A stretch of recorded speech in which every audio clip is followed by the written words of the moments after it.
You are listening to the So Now What podcast with Lana Manikowski, episode 27. So now what?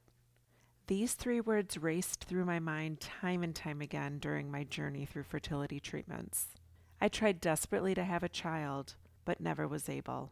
I yearned for a community to join that could understand my struggles. I couldn't find one, so I created one with the So Now What podcast. I love that you found us. Hello, my beautiful people. I am recording today in the midst of moving boxes and bubble wrap and all kinds of things to prepare for our move.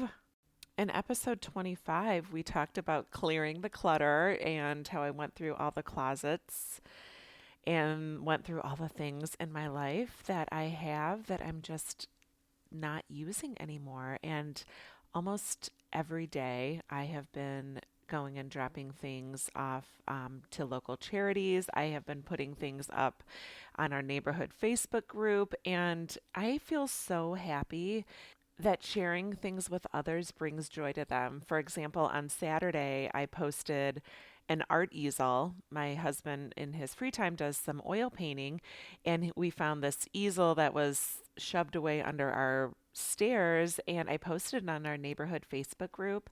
And a few hours later, a woman came and picked it up, and she was so excited because she has a young daughter who's very interested in art, and they were so excited to have this easel to take home for their daughter. So things like that, just it feels really good instead of saying, oh, maybe I'll use that again 4 years from now, just to pass that on to somebody else feels really good, and I feel very grateful to do so. And I've known for months that we were going to be moving since we put our house up on the market. But it's really been intense these last few weeks with all the purging and packing and coordinating of all the things that go along with the move.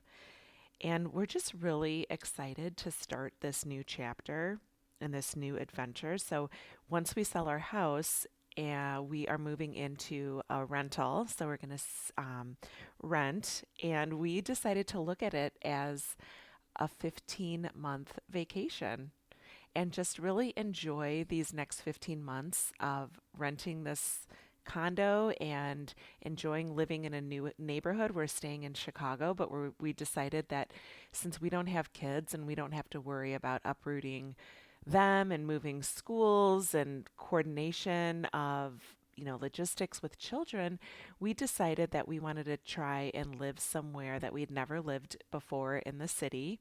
We have signed a lease at an awesome apartment that overlooks Millennium Park, and there's concerts in the summer at the park. And we just really made a commitment to ourselves that we are just going to enjoy these next 15 months and be adventurous. If we see a concert going on in the park, we are going to pack our picnic basket and we are just going to head our butts down there and enjoy these next 15 months.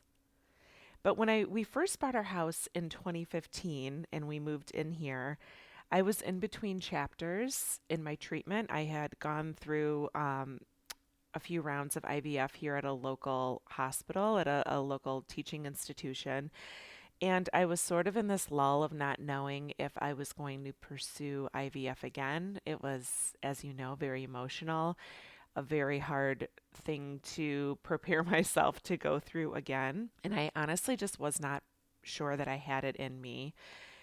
But we wanted to buy a house that if we did grow to have a family, we would be able to have room for a nursery and kids to grow.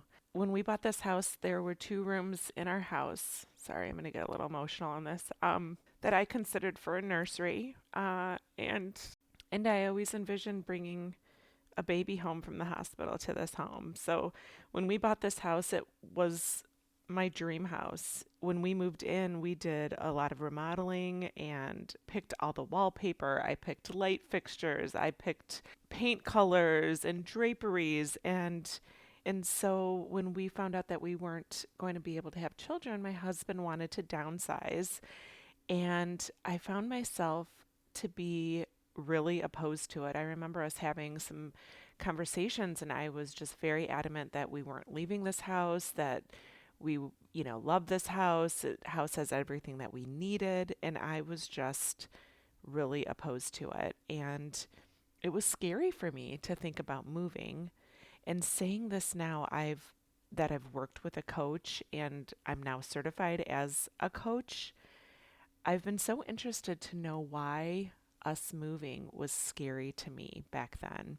And how could moving out of this house actually scare me? So, after doing a tremendous amount of paper thinking on this, I realized that I used to believe that this house gave me validation. It was big, it was spacious, it was impressive.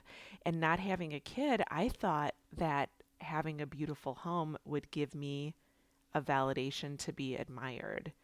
And it's easy to judge myself or to not want to admit that here as I'm saying it to you publicly because it seems really shallow. And when I say it, I am almost thinking, gosh, are the people listening going to judge me? But when we can get curious about what it is that we're thinking and feeling without judging ourselves, without embarrassment for ourselves, and worry of what others are thinking, we can learn so much. And I know I've talked about that before, that a lot of the feelings that we have and the thoughts that we have about not having children and about our lives, we don't talk about because it seems so embarrassing to actually admit that we think in a certain way and believe in a certain way. So here's what I learned, that I never dreamed I'd live in a house I loved like this. And so when my husband would suggest selling, I was really fearful of letting go of it because I didn't believe that I would ever have something this great again. Because of that, I held on to this house out of fear of scarcity. It's very common for us not to want to change in our life because we really don't believe that we could ever achieve something greater. So we stay where it's safe. We don't want to rock the boat because we feel lucky to have what we have.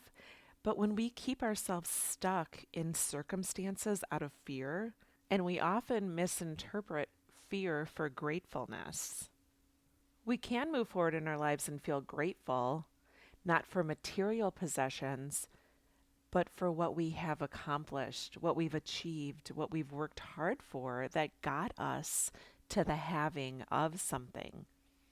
In this episode, I'm talking about my dream house, but maybe for you, it's not your house. Maybe it's a job that you have, a relationship that you're in, an environment that you desire.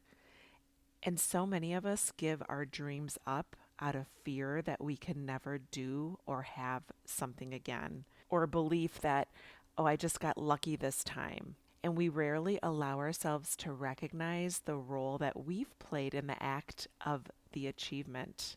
We overlook the things that we bring to the table and the talents that we have and the work that we've put forth to achieve and accomplish what we have right now. So this house wasn't a gift that plopped into our laps. My husband and I saved and we planned and we worked to achieve and build the life that we have. And so I've been practicing the thought, no one has given me anything that I am not worthy of receiving. So this week, I'd like you to start thinking of what you have in your life that you don't believe you're worthy of. Or is there something in your life that you fear losing?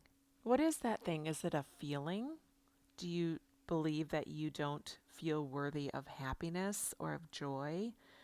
Maybe it's a material thing. You don't feel worthy of having nice things or going on nice vacations. There's so many things that our mind plays tricks on us with and really tells us that this is it, folks. This is what you came for. This is what I'm going to give you. And don't you dare shake that boat because this is your climax of what you are destined to have in your life. And it's so not true, ladies. You are destined for so much more if you just allow yourself to see how much you're really capable of achieving and the life that you're capable of having if you allow yourself to feel the feelings of gratitude for yourself and gratitude for what you get up and do and accomplish and strive for each day. And that doesn't mean that we don't have great people in our lives that have offered us opportunities or maybe shown us the way to try something that we haven't tried before. I'm not saying that we don't show a sense of gratefulness to others. We absolutely do, but let's not give all your power away to others. Take time to observe what it is that you truly bring to your life every day. So, as I'm wrapping up the final few days here in our house, I am going through and really trying to recognize that this house and not having this house anymore cannot cause me fear, and that there is just so much out there for me that I just know is going to come to me and come to us. And it is something that I'm truly excited to embark upon. The things we talked about in this week's episode are really some enlightening opportunities that you can have on where you are in your life and possibly what's holding you back from moving on to the next version of you and what's available to you. So have a beautiful week, and remember, it is never too late to discover your meaning.